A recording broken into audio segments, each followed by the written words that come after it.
estava falando da nossa emoção, da nossa alegria de podermos estar juntos aqui com a nossa salinha cheia, reunidos para celebrar, para homenagear Satya Sai Baba no seu 99º aniversário, né? O mestre que alguns aqui viram pessoalmente, outros tantos viram em sonho, e todos nós nos deparamos com a sua mensagem, né? Os seus vídeos, os seus livros, os páginas, os cânticos. Então hoje vamos também celebrar dessa maneira, né? Vamos ter uma introdução aqui com orações, depois uma palestra e depois os cânticos, né? Que é, como o Swami ensina, né? Algumas das maneiras que o Swami ensina da gente se lembrar do nome de Deus, de se conectar com Deus, né? Os sadhanas, né? As práticas espirituais que nos ajudam a atravessar esse caminho, buscando encontrar a divindade que existe em nós, né? Realizar, buscar essa consciência e passar aqui pelo mundo não só sobrevivendo, mas aprendendo e transcendendo o máximo possível, né? Buscando crescer realmente em espírito e com a graça de sonho no momento adequado encontrar e nos fundirmos com ele novamente. Hoje, né, a gente está com muitos convidados especiais participando, o Carlos Henrique, que vai fazer a palestra, o pessoal de Isabel, e Laíde, nossa vice-presidente, mas presidente tantas vezes aqui do Centro Estado de Copacabana, Elenira. Gostaria de lembrar aqui também, esse ano, né, uma devota muito presente no Centro Estado de Copa, né, a Tiana fez a passagem, então para dedicar também essa cerimônia para ela. Agradecer a presença de todos, de todas, e esperar, né, cantem com vontade, com fervor, para a gente poder prestar uma justa homenagem. Regina, que é a nossa coordenadora regional, também fazendo essa presença. Então é isso, gratidão, espero não ter esquecido de nada. Também é próximo, né, o aniversário do Centro Estado de Copacabana, então no final da cerimônia a gente vai cantar os parabéns na outra salinha para a Swami e para o centro também, tá bom? A gente vai começar com hoje, diferente do que normalmente, a gente vai entoar uma oração védica para Ganesha, para pedir não só para Ganesha, para o Guru, né, o mestre espiritual, e Sarasvati, a deusa da sabedoria. Berta vai puxar para a gente poder pedir as bênçãos, que ele abra os caminhos para termos uma ótima cerimônia. Vamos sair, né?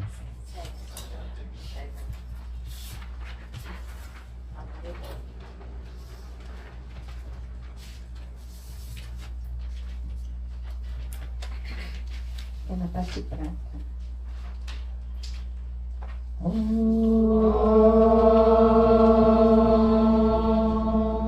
Shri Guru Namaha Hari Om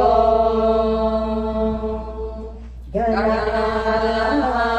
Tva Ganapatikum Havamahe Kavim Kavinam Upamashravastamam Jeshtarajam Brahmanam Brahmanaspatahana Shrivanoti Visida Sadanam Pravo Devi Saraswati Vajebir Vajini Vati Vinama Vitrayavatu Ganeshaya Namaha Saraswati Namaha Shri Gurubhyo Namaha Hari Om.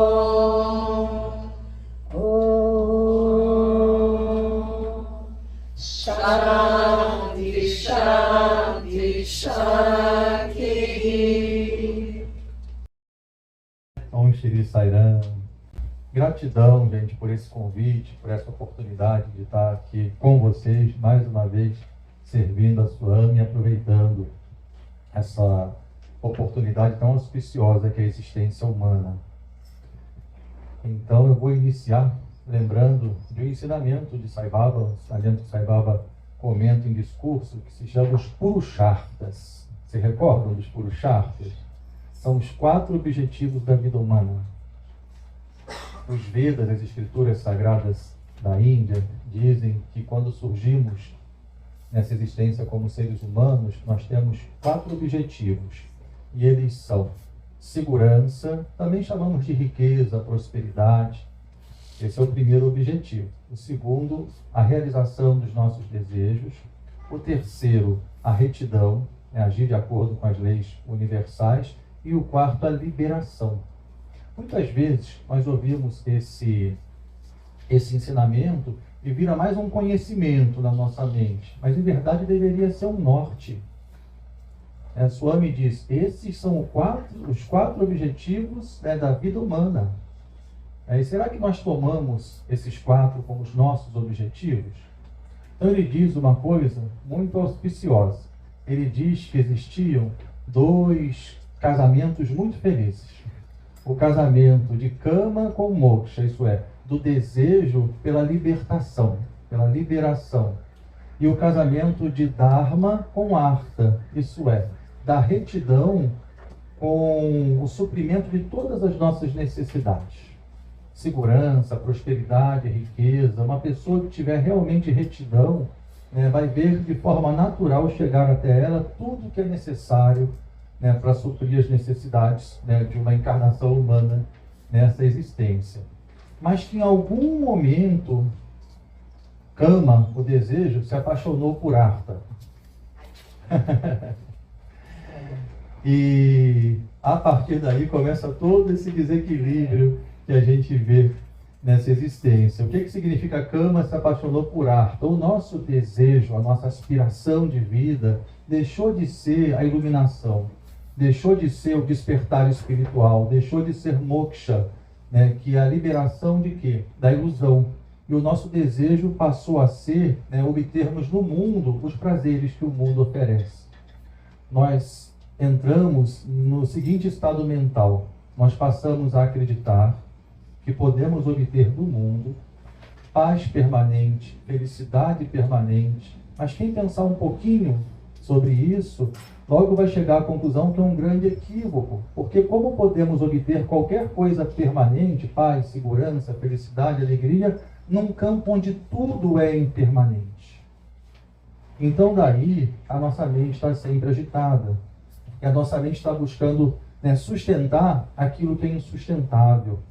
Então, seja através da saúde do corpo, de uma pessoa maravilhosa que a gente encontra para compartilhar a vida com a gente, de um super sucesso profissional, de toda a riqueza que esse mundo pode nos oferecer, isso tudo é passageiro, isso tudo é frágil, isso tudo é muito vulnerável. Mas, quando nos esquecemos do real objetivo da nossa encarnação, que é despertar para a nossa verdadeira natureza, que é espiritual, que se revela nesse momento através do material, mas é essencialmente espiritual, nós começamos o ciclo do samsara. E é importante para a gente, aqui nesse instante, que reconheçamos que nós estamos nesse ponto. Em maior grau ou em menor grau, em que ponto? Nós não temos aquele interesse que poderíamos ter em moksha, na liberação. Aquele empenho, mesmo que já tenhamos de alguma forma acordado um tanto quanto para isso, ainda nos identificamos muito com esse corpo. Identificados com o corpo, buscamos muito aquilo que a mente diz que é necessário para o corpo, como se o corpo fosse o ser real. E sofremos. O Sai Baba diz que a felicidade que a gente conhece é como se fosse um momento de intervalo entre 2 sofrimentos. Essa é a felicidade que a gente conhece. Essa felicidade é chamada de Manasananda. Manasananda, Ananda quer dizer felicidade, Manas é a mente sensória. Então Manasananda é a felicidade que vem daquilo que a mente pode perceber do lado de fora. Então, em verdade, são momentos de alegria, são momentos de prazer, mas que quando estão ameaçados ou quando terminam, logo se transformam em sofrimento.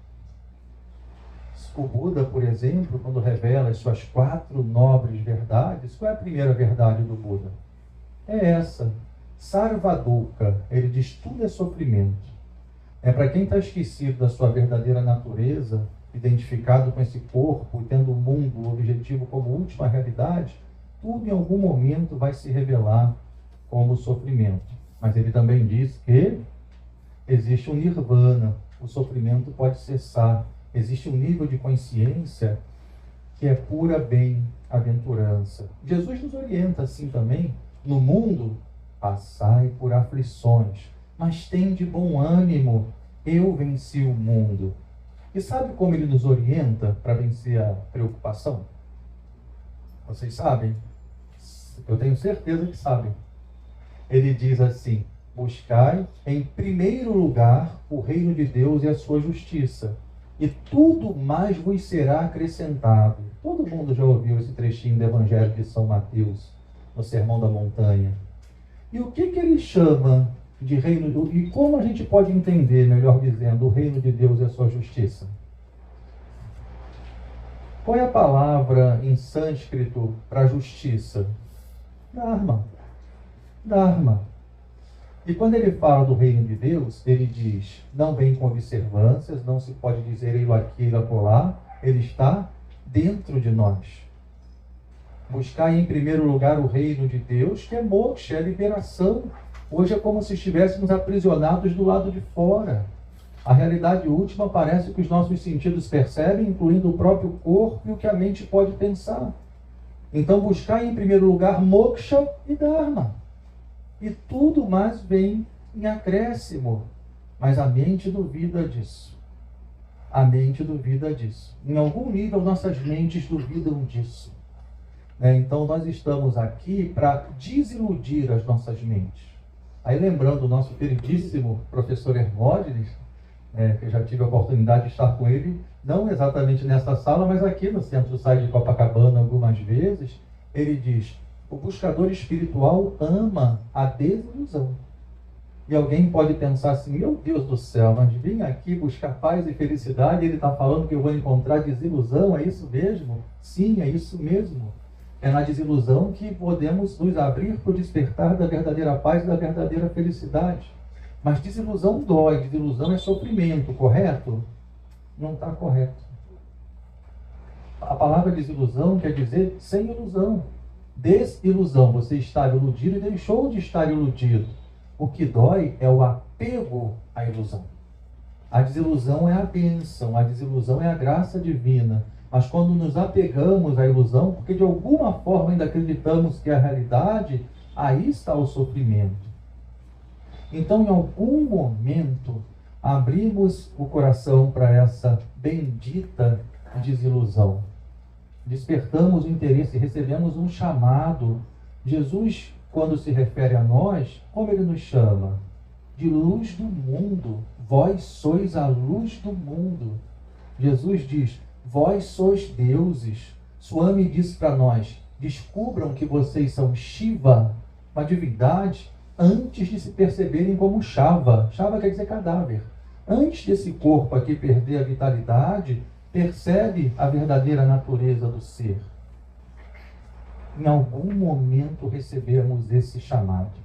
Pode ser por uma fase muito difícil da vida, onde eu não vi outra alternativa que não seja a espiritualidade, pode ser depois de uma grande perda, pode ser durante um estudo, que algo surge brilhante para mim, mas em algum momento recebemos esse chamado para não só estar num centro que promove espiritualidade, graças a Deus existem muitos, e Swami incentiva que respeitemos todos, que aprendamos uns com os outros, mas de se engajar realmente no sadhana, na disciplina espiritual que o Sai Baba diz que é tão importante. E quando recebemos esse chamado, assim, é um novo fôlego para essa existência. Nossa, eu me dou conta que existe uma via para buscar a paz e a felicidade que não é a mesma que o mundo oferece. Eu vos dou a minha paz, eu vos deixo a minha paz, mas a paz que eu vos ofereço não é a mesma que o mundo oferece. Então a nossa oração costuma ser pela saúde, para comprar a casa nova, para que o time de futebol seja campeão. Isso não está funcionando com o Botafogo, né? E para que seja eleito esse ou aquele presidente da República, para que a gente consiga a vacina para isso e para aquilo. E essas orações fazem sentido? Claro que fazem sentido. Não tem dúvida alguma que a gente pode pedir o que tiver no nosso coração para o Senhor. Mas Swami diz assim: vocês me pedem, eu tenho tanto para oferecer para vocês, mas vocês me pedem tão pouco, tão pouco. E o que ele quer dizer com isso? Ele está aqui para oferecer para a gente a vida eterna, Brahmananda, né? Lá na base, Manasananda, a felicidade da mente concreta, que é muito frágil. Lá no topo, Brahmananda, Brahma, Deus, a felicidade divina. Eu tenho tanto para oferecer para vocês, mas vocês me pedem tão pouco, porque nós esquecemos de pedir a Ele por Ele mesmo. Então recebemos esse chamado, mas logo encontramos como um obstáculo a nossa rotina, os nossos hábitos, os nossos costumes. Não é raro que alguém chegue num centro sai, ou num centro espírita, num terreiro, numa sinagoga, numa sanga budista, tem tantos lugares maravilhosos, se encante, ouça o chamado, diz: meu Deus do céu, eu vou nessa direção. Mas de repente, Swami, por exemplo, fala: diminuam a quantidade de televisão que vocês assistem. Ou selecionem muito bem. Mas estou tão habituado com a novela, fico ali, sento às 6 horas da tarde, depois que acaba o expediente de trabalho, vou até às 9 da noite. Agora são as séries, que há 30, 40 anos, lembram disso? Dava meia-noite, 1 hora da manhã, a imagem da TV sumia, assim, não tinha mais. Mas agora, tem aquelas séries intermináveis. Com certeza tem coisas boas ali que a gente tira algum proveito, mas tem que ter muito discernimento para escolher e saber administrar o tempo que a gente fica diante disso.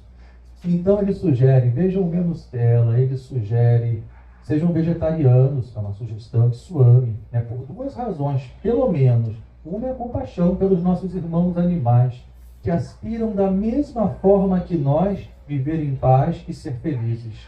Sentem da mesma forma que nós sentimos. Então seria muito interessante vivenciar esse ahimsa, essa não violência, fazendo essa opção. E segundo, porque a maneira como nós nos alimentamos influencia a forma como a nossa mente opera. Então, por exemplo, tendências para violência, tendências para preguiça, podem ser muito estimuladas de acordo com a nossa alimentação. Enfim, quando a gente resolve caminhar, a gente vê que a nossa mente tem uma série de hábitos que estão em desacordo com o caminho. E esse se torna um desafio. Não é raro que devagarzinho eu vá acomodando. E não é raro que eu vá adaptando a mensagem do mestre aos meus gostos. Eu começo a justificar. Por exemplo, Swami sugere também, e sugere com ênfase: não consumam bebida alcoólica. Swami não manda no sentido de dar ordens, no sentido de ser autoritário. Ele é zero autoritário, ele não dá nenhuma ordem. Então o interesse dele é que despertemos consciência. Então ele nos mostra o caminho. Ele é aquela mãe eternamente com a mão estendida para acolher os seus filhos, amando todo mundo igualmente, independente de qualquer coisa. Mas como ele diz, como Jesus diz, como Buda diz, nós colhemos de acordo com a maneira como nós plantamos. Ele está sempre ali estendendo a mão a nos abraçar, para cuidar de nós. Mas ele diz que o que vivenciamos hoje é o que escolhemos ontem. Então tem gente que diz: mas Jesus não multiplicou o vinho numa festa. A mente pega para justificar um hábito que está em desacordo com o ensinamento do mestre e vai encontrar um jeito. Já perdoou 70 vezes 7 antes disso? Já ama seu inimigo e reza pelo seu perseguidor? O ensinamento do vinho você interpretou assim, mas o do perdão ainda não.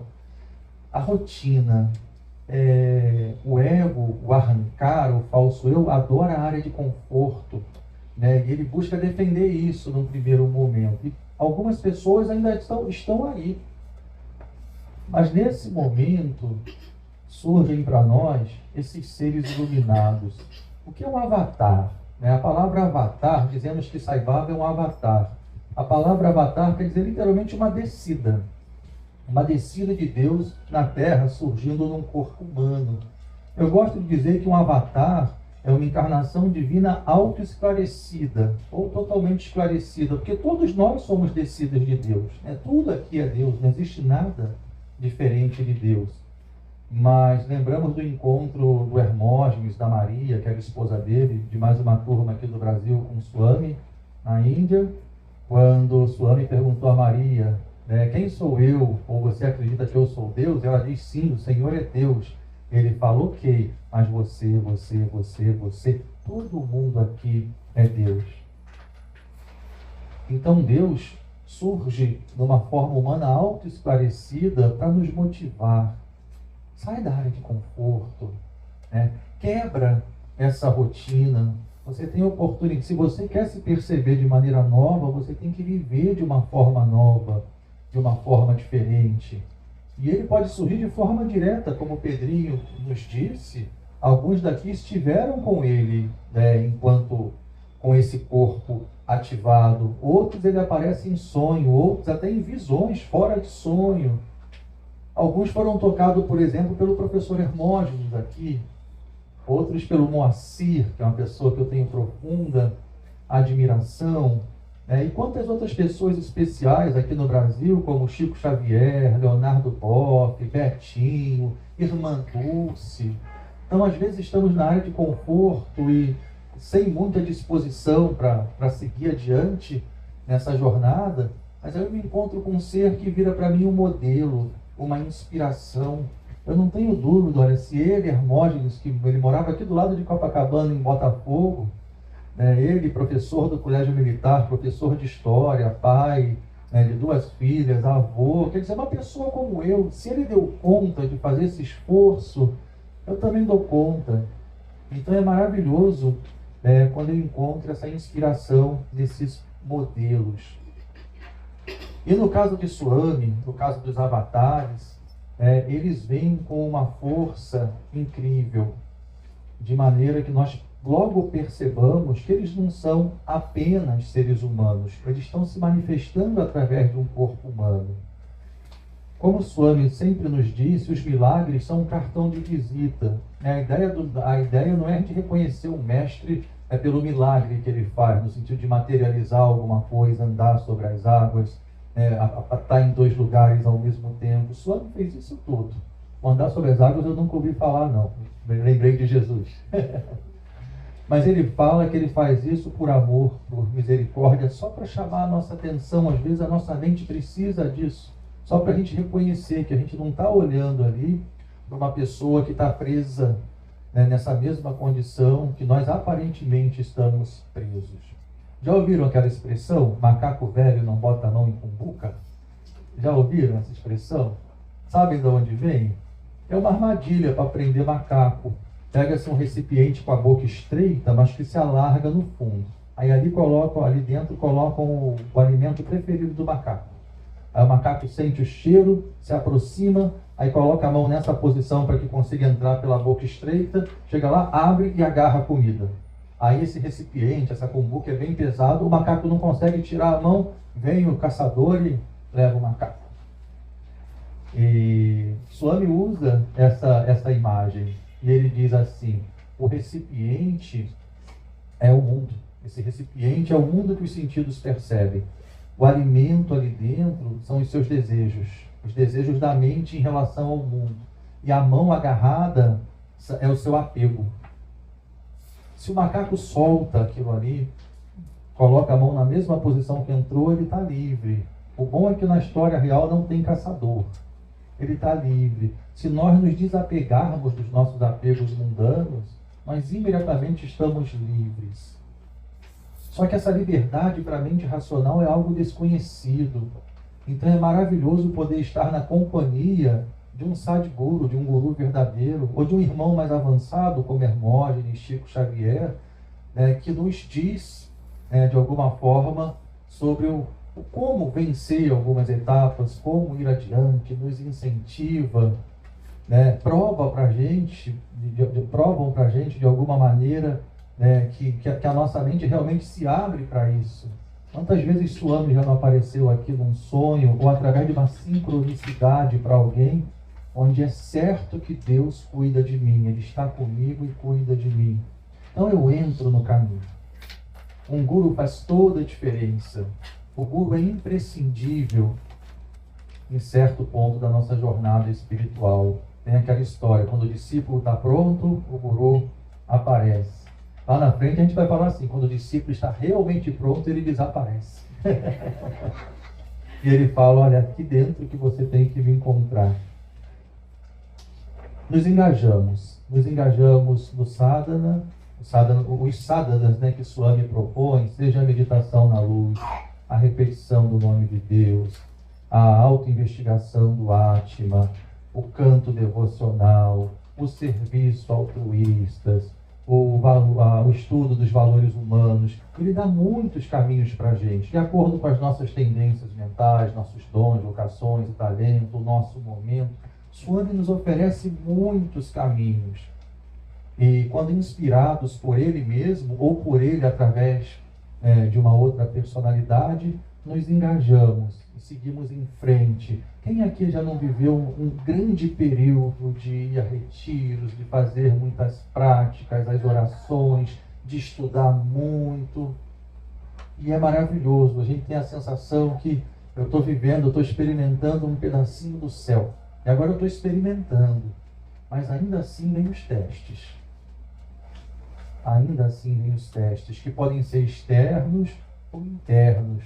Surgem desafios. Por exemplo, uma mudança repentina no trabalho, eu tenho que aumentar a minha carga horária, né, para dar conta do dinheiro que eu tenho que receber todo mês para sustentar a família. Daí eu já diminuo a minha meditação, já vou um pouquinho menos ao encontro da sangha, já não tenho tanto tempo para estudar e a mente está envolvida com isso. Às vezes uma viagem maravilhosa que surge, com os amigos, uma viagem que eu sonhei muito tempo, e está tão gostoso, tão maravilhoso, que eu não tenho tempo para a prática espiritual, para lembrar de Deus. Quando eu lembro, eu até agradeço. Mas sem perceber, eu já estou preso em alguma coisa que o mundo oferece. O problema não é estar desfrutando, é estar apegado. Porque Deus é tão maravilhoso que tudo que é fundamental para a sobrevivência humana é prazeroso. Beber água é prazeroso, se alimentar é prazeroso, atividade física é prazeroso, um bom sono é algo prazeroso. Precisamos namorar para a reprodução da raça humana, é prazeroso. Olha que coisa maravilhosa. Imagina que essas coisas que são necessidades fundamentais do ser humano fossem dolorosas, ou mesmo se fossem inertes assim. Então não há nenhum problema no prazer. O problema é quando tomamos o prazer no mundo como a meta e nos apegamos a isso, porque todos os prazeres são passageiros. Mas voltando nesses obstáculos externos, às vezes surge uma pressão na família. Então você vai continuar com essa história de não comer carne? Pelo amor de Deus, a gente sempre ia para o churrasco e agora você vai, fica quietinho num cantinho. Não que a gente esteja criticando ou julgando o outro. Esse ensinamento é dos mais importantes, né? Não julgue para não ser julgado. Mas Jesus está falando em relação ao outro. Não devemos apontar o dedo para ninguém, né? Falando, ele está certo, ele está errado, o que eu penso é superior. Mas devemos julgar o que é melhor para nós. É uma necessidade. Essa discriminação é fundamental. Eu julgo aquilo que, de acordo com a minha consciência, é melhor para mim. E tem pressão de tudo quanto é lado. Muitas vezes o mundo parece que se configura de maneira desfavorável à minha prática espiritual. E será que eu estou no caminho certo? Muitas vezes os obstáculos são internos. Surge uma tristeza, surge uma dúvida. Ou eu estou frequentando a sangha e eu sinto muita raiva.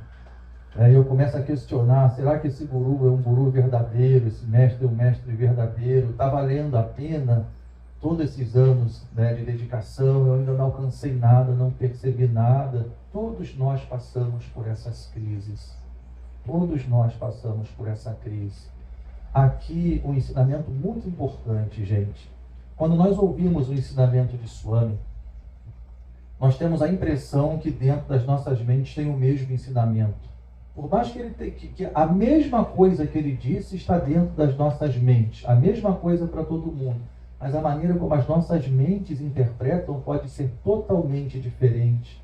Então, o fato de ouvirmos o ensinamento não significa que entendemos, que já sabemos sobre esse ensinamento.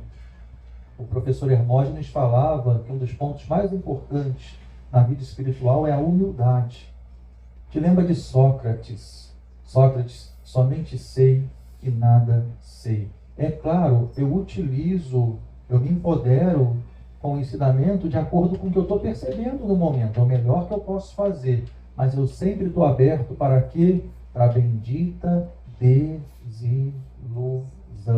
Porque todos nós aqui, eu estou falando muito pensando no Carlos Henrique, mas estou sugerindo, né, que todos nós aqui temos que nos desiludir muito quanto ao como entendemos alguns ensinamentos.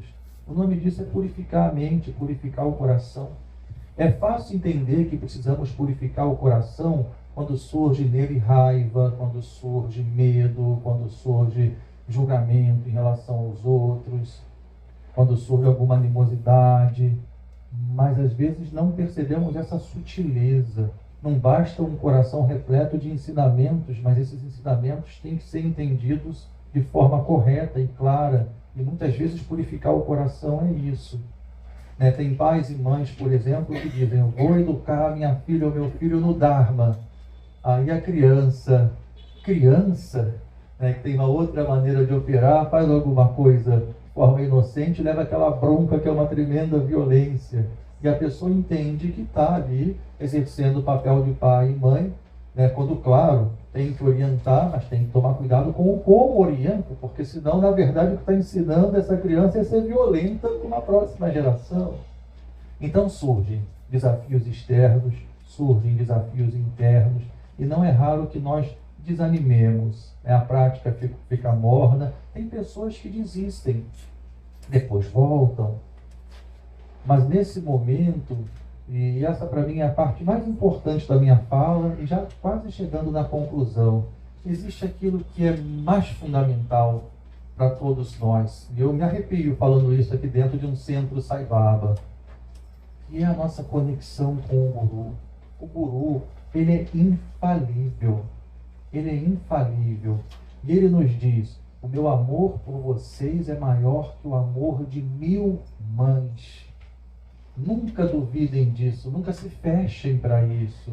Ele diz: quando vocês dão um passo na minha direção, pelo menos que tenham essa intenção, essa vontade, eu dou 100 passos na direção de vocês. E é na hora certa que a gente vai perceber o quanto ele está próximo de nós. Então, nos momentos de dúvida, nos momentos de dificuldade, nos momentos de provação, que a gente sempre chame por ele. E o Sai Baba nos pede isso. Chama por mim. Conversa comigo. Ele diz: orar é ter uma conversa com Deus. E ele responde. E nos ajuda a ressignificar muito a nossa relação com ele. Porque não é raro que levemos muito tempo até conseguir purificar a forma como nos relacionamos com Deus. Tem alguns livros que falam do ego espiritualizado, e são livros preciosos. Quando o nosso ego, ele se apropria dos ensinamentos, se apropria do status de ser um sacerdote, ou de ter uma posição de destaque numa instituição, e se apega a isso, e não tem interesse em moksha, e às vezes nem em dharma. Tem interesse em manter aquele status de um professor espiritual, de uma liderança religiosa, de alguém que decorou todos os ensinamentos e é uma referência. Então temos que ter esse cuidado. Então é interessante, num momento de dificuldade, quando pedimos assim para Deus: Senhor, que isso passe logo, que isso termine logo. E passa 1 ano, 2, 3, 4, e no 5º ano ainda estou pedindo a mesma coisa. Tem pessoas que pedem a mesma coisa por toda uma vida e a mente está presa nisso. Por que não perguntar assim: Senhor, o que eu tenho para aprender com isso? O que o Senhor quer me mostrar com isso?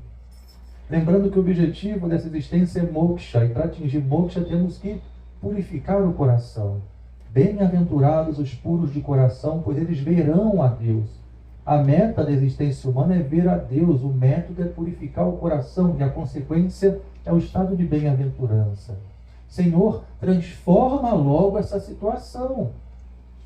Por que não perguntar: Senhor, como eu posso me transformar, o que eu preciso transformar dentro dessa situação. Porque tudo é prachada para a nossa alma, tudo é alimento para o nosso espírito. Mas para o ego, enquanto identificado com o ego, alguns acontecimentos são indigestos. Indigestos. Mas eu não sou o ego, eu não sou a arrancara. Senhor, eu só vou ficar em paz depois que isso acabar. Uma pergunta que seria muito mais razoável é: Senhor, como eu faço para ficar em paz enquanto essa situação persiste?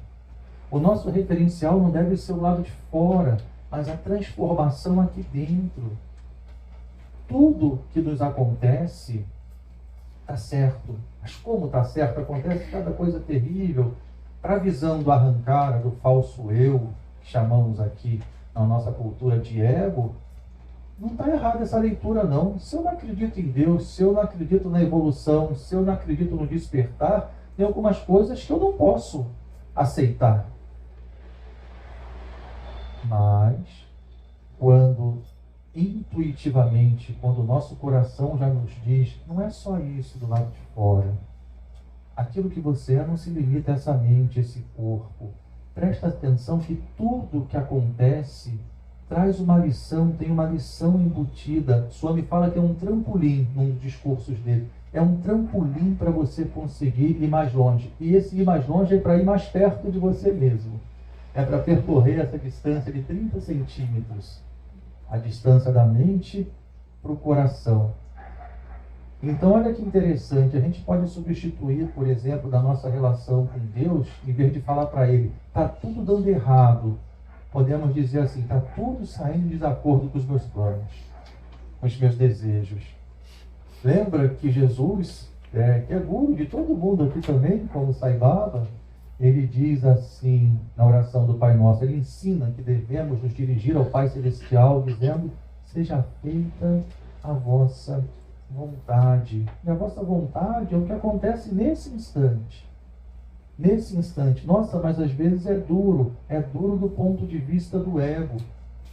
Mas se nos abrirmos para a visão espiritual, tem um sentido. Tudo que acontece tem um sentido. E quando a gente aprende a fazer essa leitura, a vida ganha um outro sentido. Então, pela graça de Deus, o próprio Deus surge para a gente. É só a gente chamar nesses momentos difíceis. Chama e confia. Quando você desconfia de uma pessoa, qualquer pessoa que seja, você se fecha para essa pessoa. Quando nós desconfiamos de Deus, de certa forma, nós nos fechamos para Deus. Tem um ensinamento que diz assim, fé é assim, primeiro a gente coloca o pé, depois Deus coloca o chão.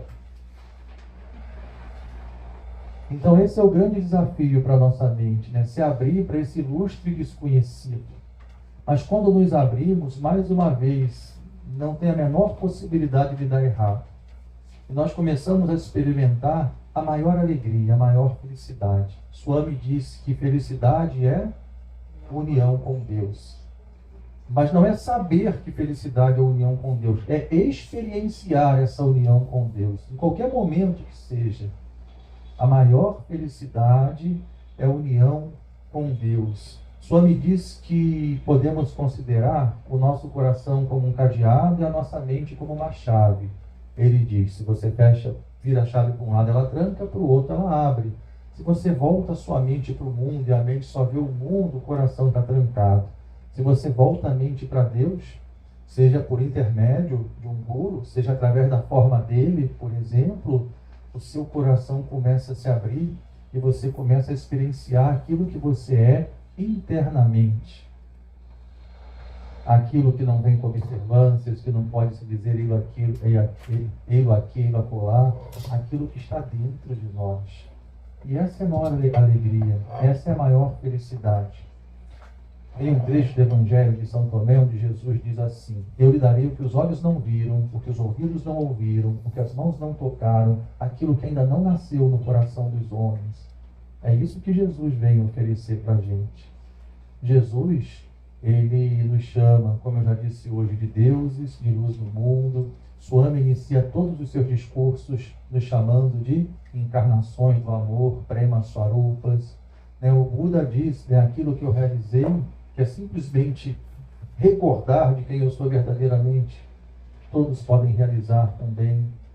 E à medida que vamos, né, nos aproximando disso, nos abrindo para isso, de alguma forma a gente vai experienciando um pouquinho disso. E chega um momento onde eu já não mais acredito em Deus. Essa deve ser a maior recompensa. Como assim não acredita em Deus? Eu sei da existência de Deus. Se eu tivesse aqui estou com um copinho aqui. Se eu perguntar assim para vocês, vocês acreditam que se eu soltar esse copinho ele cai? Aí eu solto assim, e ele caiu. Ninguém acredita nisso. Vocês vão responder para mim, eu sei que ele cai. Não é questão de acreditar ou não, é de saber. Então chega um momento aonde podemos dizer, eu não acredito em Deus, eu não acredito que Swami seja uma divindade. Eu sei porque eu experimento, eu sei porque eu saboreio. Algo muito importante para manter essa sabedoria, porque a nossa mente ela consegue se movimentar e gerar um esquecimento. É isso aqui, é se reunir em sangha. O grupo é muito importante. Eu sei que aqui tem uma turma que gosta do budismo, e no budismo tem 3 joias. É um ensinamento, as 3 joias do budismo, onde devemos buscar refúgio. Quais são? O Buda, o próprio Buda, a iluminação, o Dharma, os ensinamentos que levam à iluminação, e a Sangha, né, a comunidade de praticantes. Em toda a tradição espiritual a gente vai ver essa estrutura. Tem um grupo que se reúne, se estuda e se pratica uma mensagem, e o objetivo é despertar essa consciência iluminada. Então essas reuniões aqui, elas são vitais para nós. Por isso que Jesus diz, quando 2 ou 3 estiverem reunidos em meu nome, ali eu estou presente. Então estou muito feliz de estar participando de uma reunião onde nós nos apoiamos mutuamente e geramos um campo também mais favorável para que sintamos essa presença de maneira que em algum momento não é mais eu acredito, é eu sei, eu saboreio. E finalmente resolvemos aquela questão da rotina. Tem uma hora que a gente vai ver, que nós criamos os nossos hábitos. A gente pode modificar hábitos que criamos no passado. Hábitos novos, costumes novos, em todos os sentidos. E tem um momento também que ficamos mais à vontade quando voltamos para casa, para o trabalho, para o grupo de amigos de infâncias, para a reunião de condomínio. Já conseguimos com mais facilidade, com mais habilidade, sustentar os nossos valores, sustentar a nossa visão de mundo em meio a esse mundo, de forma mais harmônica, de forma mais tranquila, porque a nossa mente já não duvida mais, já não pesa tanto para mim a opinião do outro. Eu já tenho menos medo, porque as dúvidas elas vão cessando pelas experiências. E assim estamos aqui. Essa história que eu contei para vocês não deve ser encarada como uma linha contínua, tá? Que acontece dessa maneira que eu falei, Eu me vejo totalmente mundano e de repente surge uma esperança, um chamado, mas eu caio na rotina e surge o guru e até aqui. É circular, é em espiral. Eu acho possível que todo mundo aqui tenha se identificado em vários momentos, e tem hora que eu falo assim, venci a rotina, entrei no caminho, nossa, eu estou praticando de uma maneira maravilhosa, e de repente vem uma solicitação da vida e muda tudo, parece que eu volto lá atrás. Mas Swami disse que o devoto não deve desesperar, o devoto deve perseverar. É sempre perseverar com paciência, porque o nosso destino ele já está traçado, que é nos fundirmos nele. E nesse dia auspicioso, onde comemoramos 99 anos do nascimento, do advento do Swami, temos essa alegria. Estar aqui é muito especial. Estar aqui significa que o nosso coração já está aberto o suficiente para receber a graça divina. Swami diz que a graça é igualmente derramada para todos. A questão é o quanto nós nos abrimos. Então que possamos abrir totalmente os nossos corações, para que estejamos no aqui e agora plenos de graça. Om Shri Sai Ram. Gratidão, gente, pelo presente.